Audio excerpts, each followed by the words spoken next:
السلام علیکم ورحمۃ اللہ وبرکاتہ۔ معزز سامعین، آج کی ویڈیو میں ہم بات کریں گے کہ اسپیچ اینڈ لینگویج تھراپسٹ کیا ہوتا ہے۔ تو چلیے دوستو شروع کرتے ہیں۔ اسپیچ اینڈ لینگویج تھراپسٹ لوگوں میں موجودہ بول چال سے متعلقہ مشکلات و مسائل کو کوچتا ہے، تشخیص کرتا ہے اور ان مشکلات سے نمٹنے میں مدد فراہم کرتا ہے۔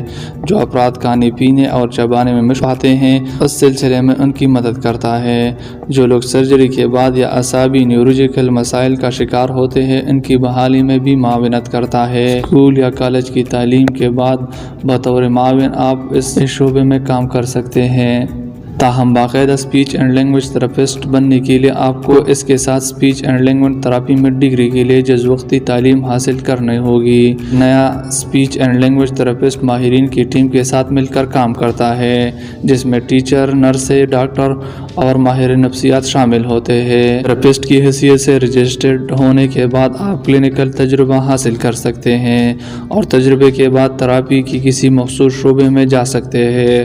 آئندہ انتظامی عہدے پر ترقی کے امکانات بھی ہوتے ہیں۔ اسپیچ اینڈ لینگویج تھراپسٹ کے لیے درکار مہارتیں: بچوں اور بڑوں کو محتاط انداز سے سننے کے قابل ہو اور ان سے واضح گفتگو کر سکے۔ ٹیم ورک کی اچھی مہارت ہو تاکہ ٹیچر سوشل ورک عملے سے مل کر کام کر سکے۔ پریشان اور مایوس والدین کے معاملے میں حساس ہو اور ان کے ساتھ ہمدردی کے قابل ہو۔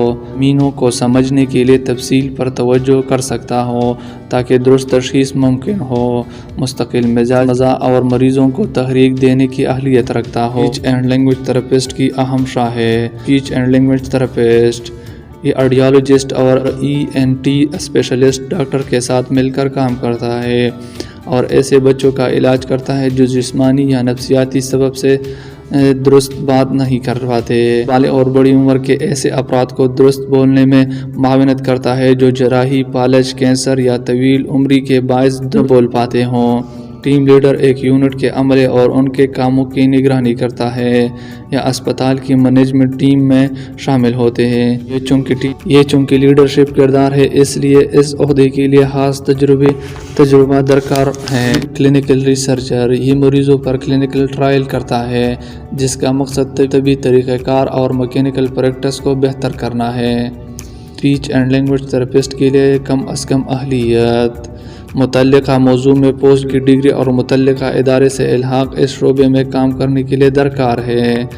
طرز کار: کام کے اوقات عموماً بے قاعدہ ہوتے ہیں، جز وقتی اور فری لانس کام بھی دستیاب ہوتا ہے پائی جاتی ہے۔